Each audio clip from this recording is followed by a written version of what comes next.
तो मैं अब आपसे क्या डिस्कस करने जा रहा हूँ, कंप्लीमेंट ऑफ अ सेट। ठीक है, तो देखो जैसे मान लो हमारे पास कोई सेट हो ए, तो कंप्लीमेंट के लिए हमारे पास क्या और होना चाहिए, यूनिवर्सल सेट। क्या होना चाहिए, यूनिवर्सल सेट। यूनिवर्सल सेट आप जानते ही हो क्या होगा।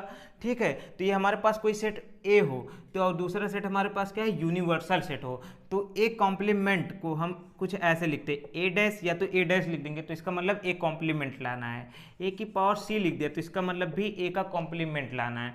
सी ऑफ ए लिख दिया तो इसका मतलब भी ए का कॉम्प्लीमेंट लाना है। ये तीनों एक ही चीज़ है। ठीक है, सी ऑफ ए लिखा तो इसका मतलब भी ए का कॉम्प्लीमेंट, ए की पावर सी इसका मतलब भी कॉम्प्लीमेंट, और ए डैश इसका मतलब भी कॉम्प्लीमेंट। ठीक है, तो अब आपको क्या करना है, अब आपको कॉम्प्लीमेंट लिखना है ए का। तो ए का कॉम्प्लीमेंट क्या होता है, ए का कॉम्प्लीमेंट इज इक्वल टू क्या होता है, यू माइनस ए। हमको क्या करना है, यू में से सेट ए को निकाल देना है, यूनिवर्सल सेट में से हम ए को निकाल देंगे तो हमको क्या मिल जाएगा, कॉम्प्लीमेंट मिल जाएगा।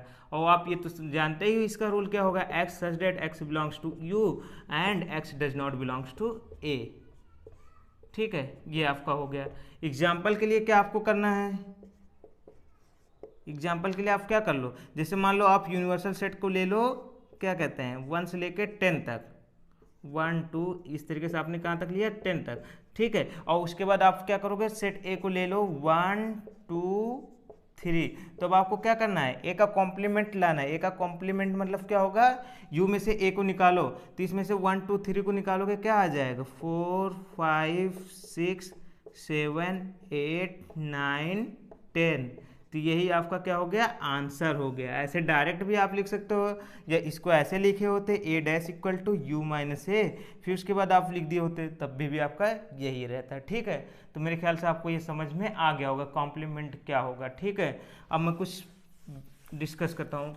वेन डायग्राम क्या होगा कॉम्प्लीमेंट का, अगर देखो हमारे पास क्या हो, ये यूनिवर्सल सेट के लिए हम क्या करते हैं, रेक्टेंगल बनाया।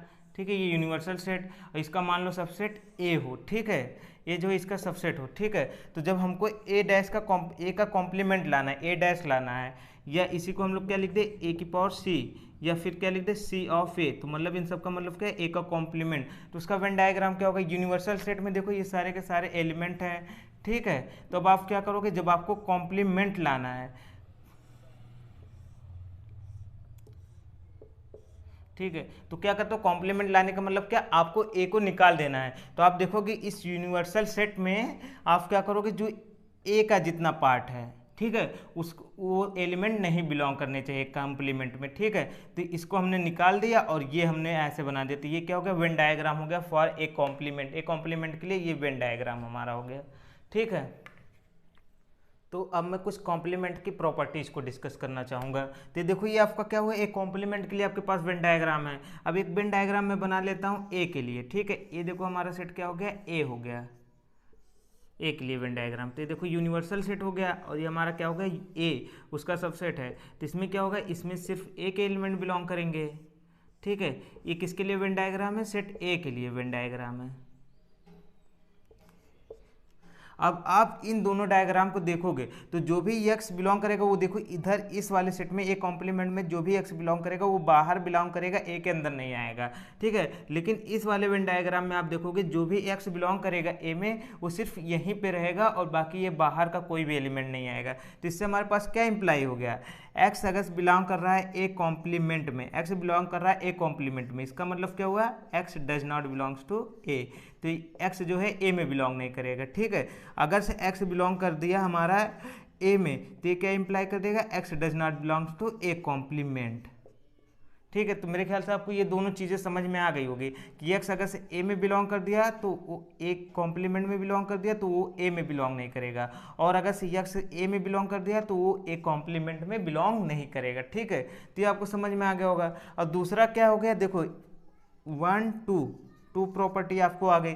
तीसरी प्रॉपर्टी क्या हो जाएगी आपका, तो देखोगे जब अगर फाइव डैश आप फाइव का कॉम्प्लीमेंट निकालोगे तो फाइव का कॉम्प्लीमेंट निकालोगे तो क्या होगा, यूनिवर्सल सेट में से आप क्या करोगे, फाइव को घटा दोगे, निकाल दोगे। और आपको बताया था किसी भी सेट में से अगर आप फाइव को सब्ट्रैक्ट करोगे या सब डिफरेंस करोगे तो क्या होगा, आपको वही सेट मिल जाता है। तो आपको यहाँ पे क्या मिल जाएगा, यूनिवर्सल सेट यू ही मिल जाएगा।